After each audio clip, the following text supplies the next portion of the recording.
गोस्वामी तुलसीदास जी महाराज जब उन्होंने रामचरितमानस की रचना की,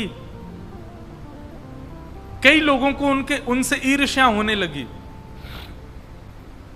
और ईर्ष्या भी ऐसी हुई महाराज, अधिकतर विद्वानों को ईर्ष्या हो गई। क्यों? बोले हम इतने बड़े बड़े पढ़े लिखे विद्वान, हमारी वाणी कोई नहीं सुन रहा है, हमारी बातें कोई नहीं सुन रहा है, और ये गोस्वामी तुलसीदास ये गांव की साधारण सी भाषा में प्रवचन करता है, इसकी कथा में इतनी भीड़ होती है।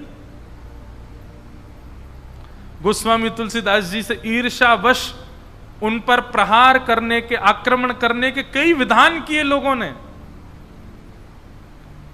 पर जाको राखे साइया, मार सके ना कोई, बाल न बांका कर सके, जो जग बैरी होए।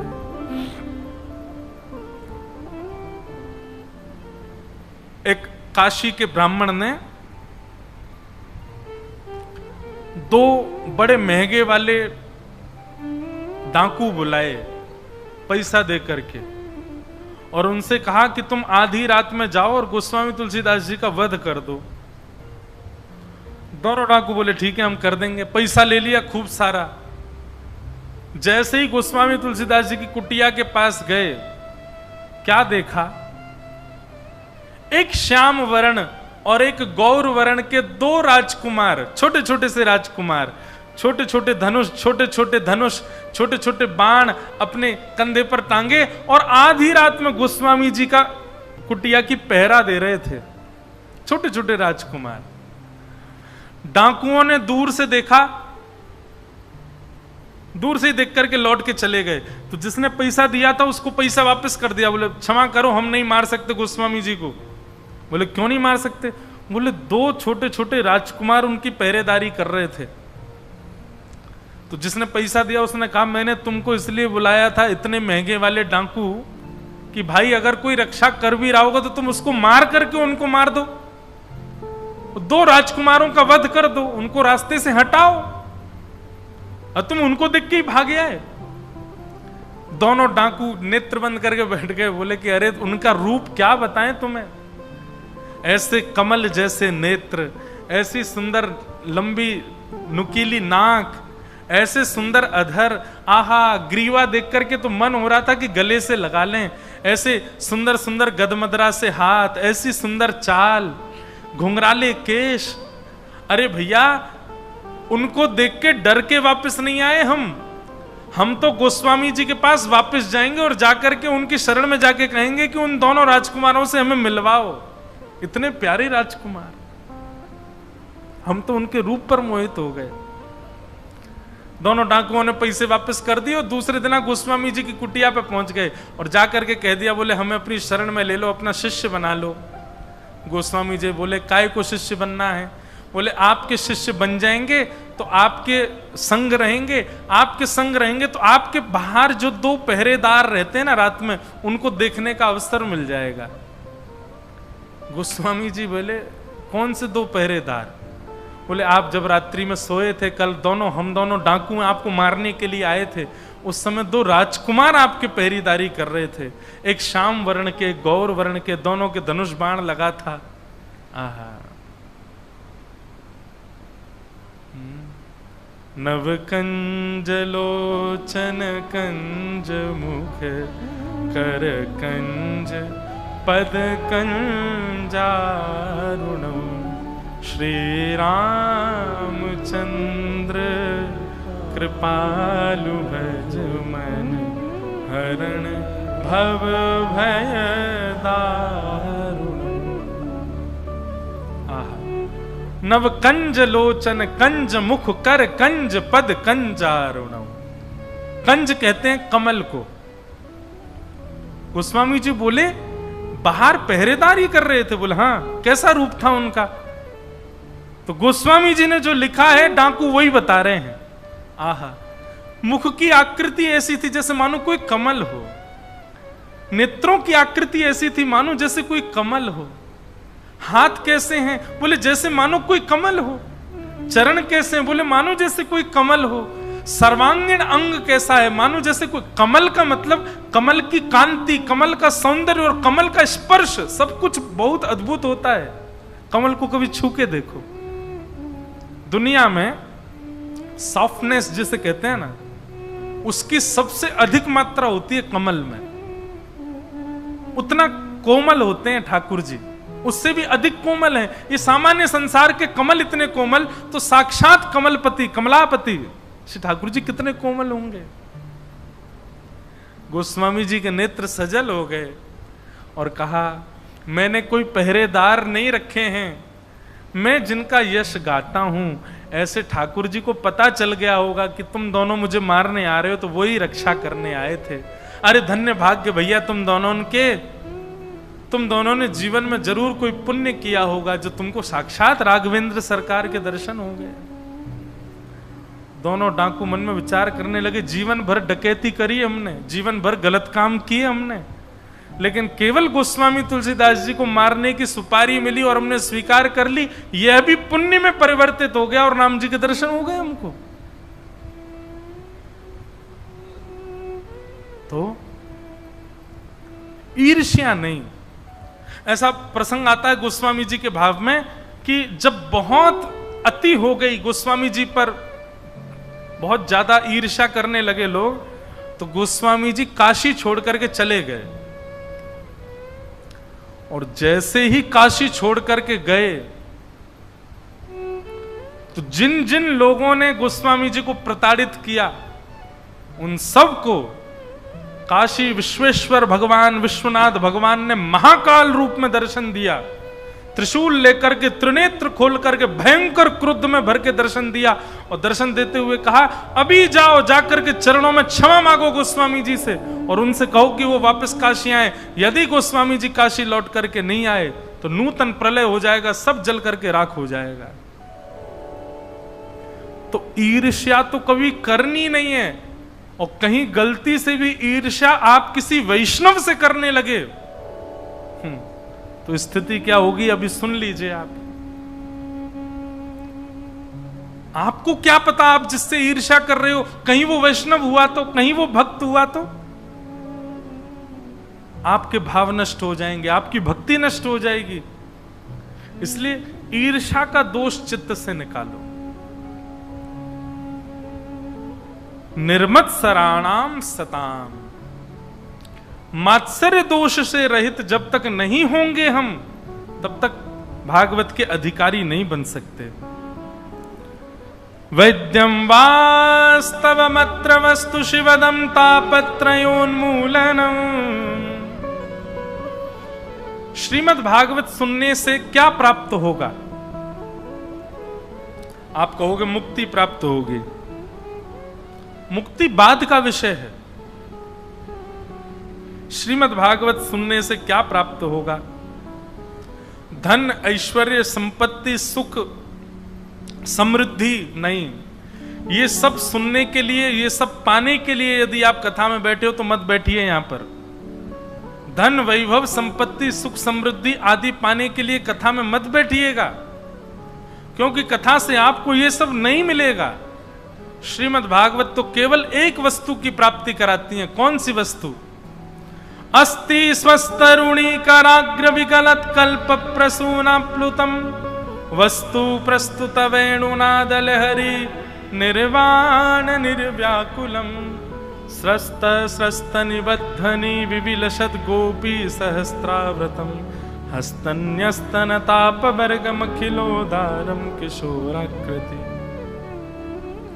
त्रिभंग लली, दोनों पैर जिन्होंने ऐसे टेढ़े किए हैं, कमर टेढ़ी करी भई है, अपनो सिर झुका रखो है, अधरन पर कोमल वंशी धारण करके अपनी कोमल उंगलियों से उसके छिद्रों के आच्छादित कर रहे हैं। कमल नेत्र भगवान बार बार नेत्र खोल रहे हैं, बंद कर रहे हैं, गले में वैजंती माला पहनी है। ऐसे त्रिभंग लली श्याम सुंदर आपके अपने हो जाएंगे।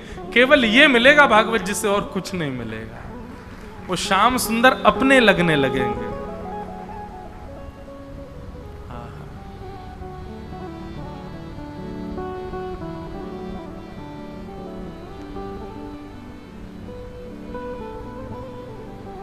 मेरा गोपाल गिरधारी जमाने से निराला है।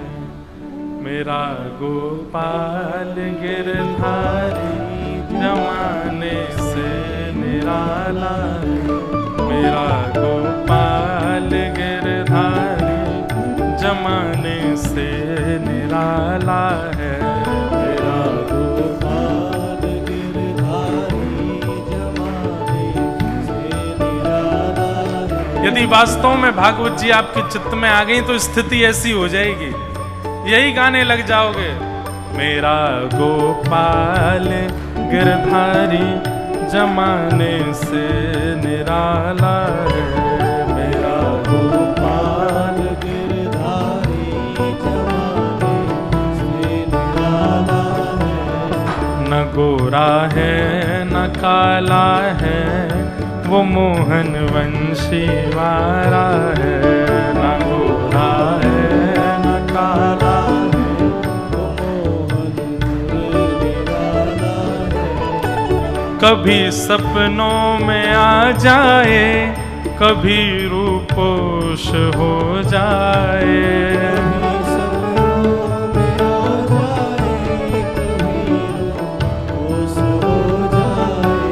कभी सपनों में आ जाए, कभी रूपोश हो जाए।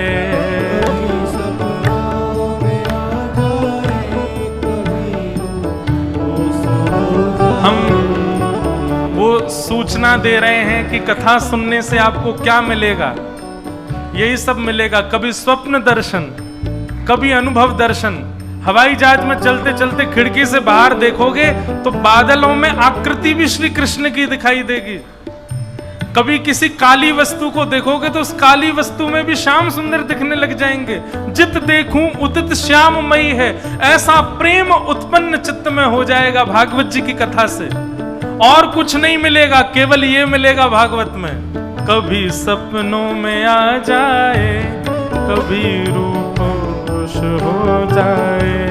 कभी सपनों में आ जाए, कभी रूपोश हो जाए। ये तरसाने का मोहन ने, ये तरसाने का मोहन निराला ढंग निकाला है।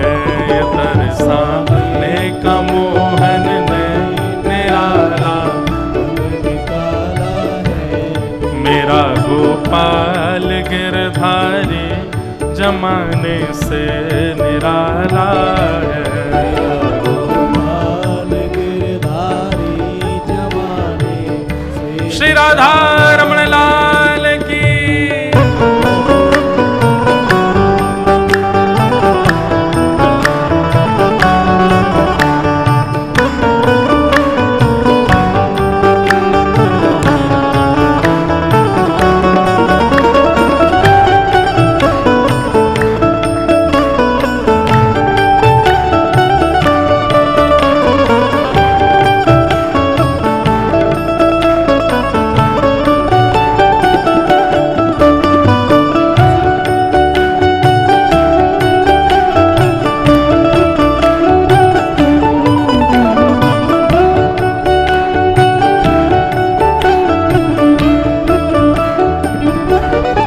कभी वो रूठ जाता है, कभी वो मुस्कुराता है। कभी वो रूठ जाता है, कभी वो मुस्कुराता है। कभी वो रूठ जाता है, कभी वो मुस्कुराता है। कभी वो रूठ जाता है, कभी वो मुस्कुराता है। इसी दर्शन की खातिर तो, इसी दर्शन की खातिर तो, इसी दर्शन के खातिर तो, बड़े नाजों से पाला है। इसी दर्शन के खातिर तो बड़े नाजों से पाला है। हे मेरा गोपाल गिरधारी जमाने से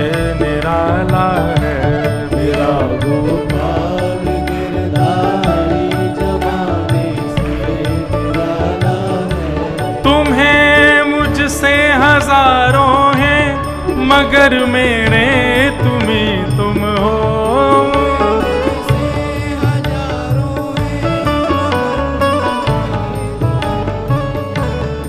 तुम्हें मुझसे हजारों हैं मगर मेरे तुम ही तुम हो।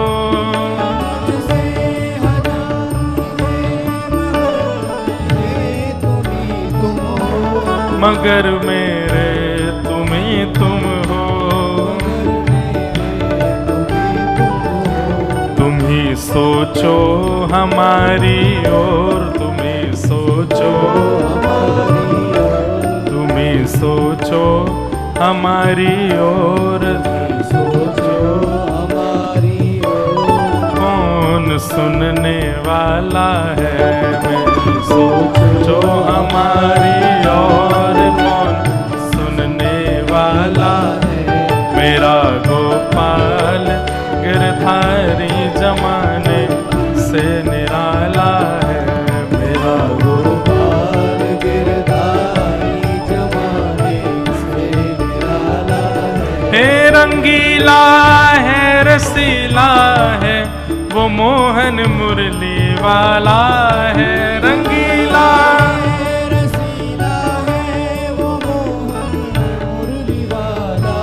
हे रंगीला है रसीला है वो मोहन मुरली वाला है।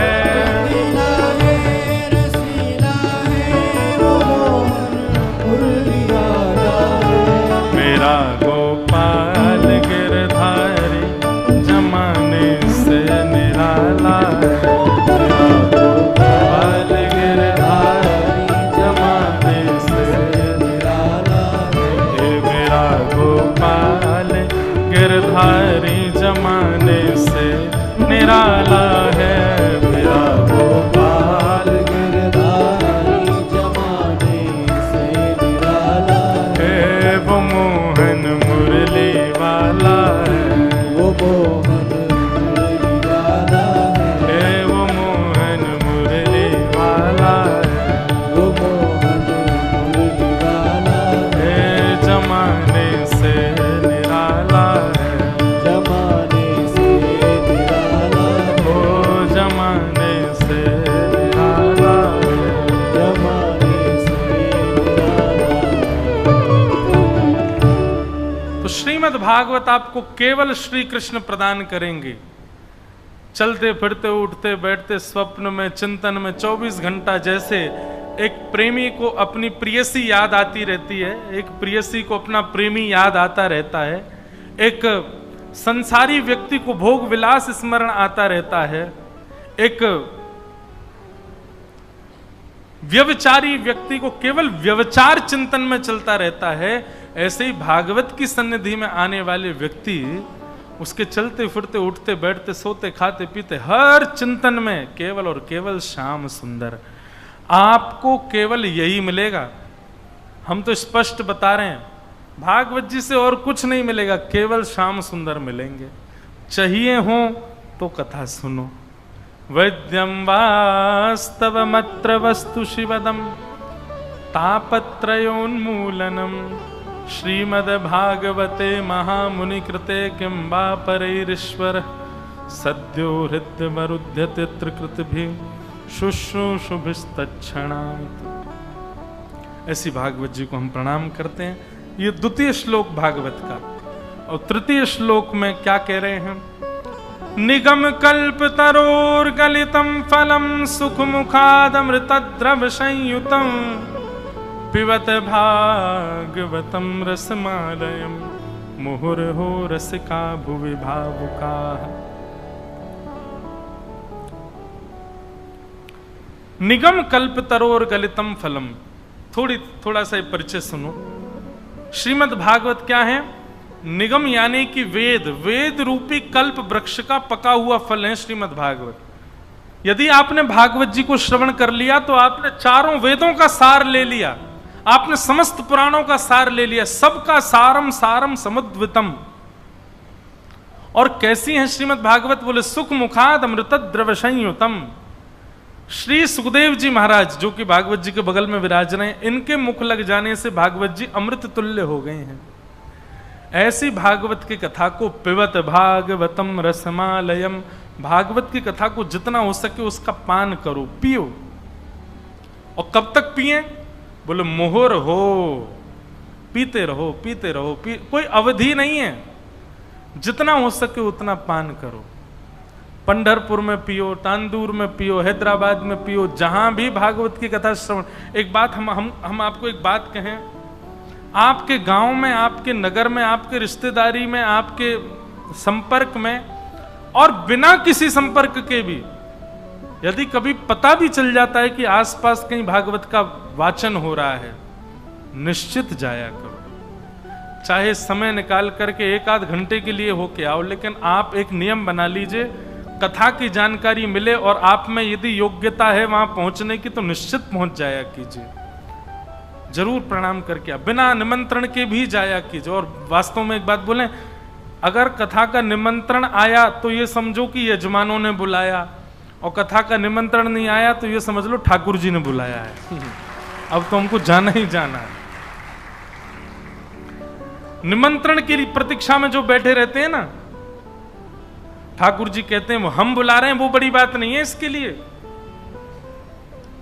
आप कहोगे ठाकुर जी कैसे बुला रहे हैं? ये हवा व्यार यही है ठाकुर जी का निमंत्रण। और आपको कहीं से भी पता भी चल रहा है कथा के बारे में तो यही समझ लो कि ठाकुर जी ने ही पहुंचवाया ये संदेश कि चलो जाओ जाके सुनना है हमें। कितनी दूर दूर से लोग आए हैं इस कथा में भी। परतानी परिवार के तो सब सदस्यगण आए ही हैं, और भी कई बाहर से वैष्णव आए हैं।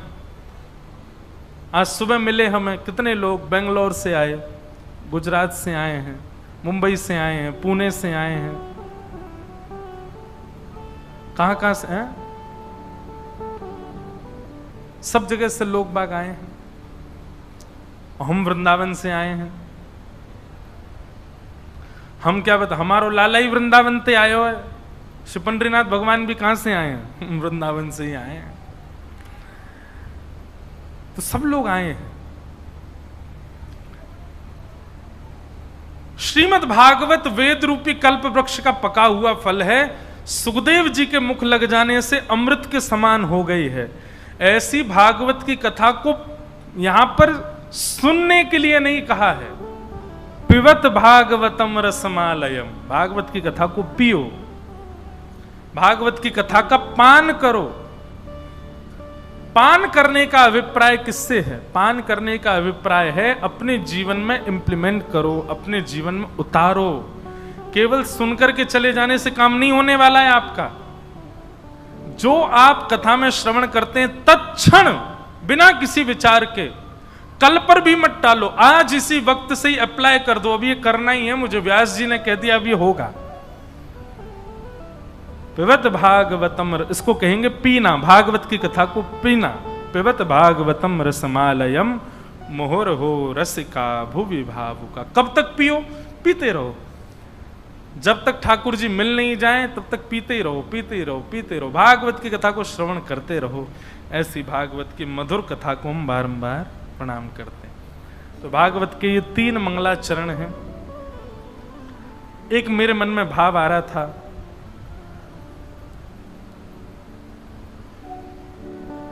कि हमको पंढरपुर आए 2 दिन हो गए, लेकिन अभी तक वृंदावन के रस चर्चा अभी शुरू नहीं हुई अभी तक। और उसके पीछे कारण पता है क्या? क्योंकि अभी तक हम वृंदावन को लेके ही नहीं आए यहाँ पे। तो आज था कि कथा के विश्राम में वृंदावन रसामृत पद गाएंगे, जिससे कि कल से वृंदावन का भाव हो और कल से माइक देवता थोड़े बढ़िया हो जाएं और हमारे आने से पहले ही, ताकि हमको कथा में व्यवधान ना हो। आज श्री विनायक महाराज हरिदास भगवान विट्ठल के सेवाधिकारी जी पधारे हैं, उनको बारंबार प्रणाम। और आपको एक बार करतल ध्वनि से आपको बारंबार वंदन। जय हो। आप हमारे ब्रज के ठाकुर जी को इतने राजठाट में यहाँ पर आनंद करा रहे हो, उसके लिए आपको धन्यवाद। हम तो सही बताएं, हम द्वारिका जाते हैं, बद्रीनाथ जाते हैं, और जो भी ठाकुर जी के सेवाधिकारी मिलते हैं हम उनसे ऐसे ही मिलते हैं, हमारो लाला ठीक है ना, हमारे लाला को खूब ध्यान रखियो, हमारे लाला को खूब आनंद करियो। सही बताएं, कल भी हम पंडरीनाथ भगवान के रात्रि दर्शन करने गए। हम दूर तो नहीं खड़ा था, खड़ा तो पास में ही था।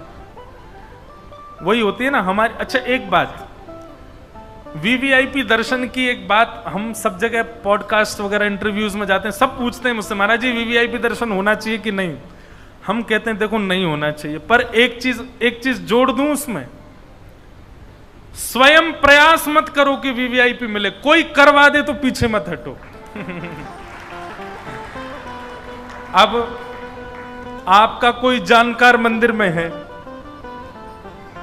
आपके गांव का, आपके घर का, परिवार का कोई मंदिर में है, और वो आपको कह दे कि कभी भी पंढरपुर आना दर्शन करा दूंगा, तो पीछे मत रहना, पर स्वयं प्रयास मत करो। 4 लोगों को फोन करो, हमको दर्शन कराओ ना यार, कैसे भी 1500 रुपए लो, हमको थोड़ा ऐसे करके दर्शन करने जा रहे हो, तो इसका मतलब है ये गलत है। लेकिन यदि कोई और व्यवस्था करके दर्शन करा रहा है तो पीछे मत रहो, बढ़िया से कर आओ जाके, उसमें कोई दिक्कत नहीं है। उसमें तो यही समझ जाओ ठाकुर जी बुला रहे हैं आपको। तो कल हम गए दर्शन करने, पंडरीनाथ भगवान के आगे खड़े रहे, और सही बताएं मन में यही भाव आवे, हमारे ब्रज को लाला, हमारे ब्रज को ठाकुर, कैसे दोनों भुजान को ऐसे करके खड़ो है, मानो सबको, पूरे विश्व को अपनी सत्ता बता रहे हैं। बोले पर ब्रह्म मैं हूं, आओ मेरे चरणों में प्रणाम करो, मैं ही ईश्वर हूं, मैं ही अविनाशी हूं। और पूरी दुनिया प्रणाम करती है, तो ठाकुर जी को देख के लगती, वारे लाला तेरे जलवा बड़े बढ़िया, देख पूरी दुनिया नतमस्तक है रे चरणन में।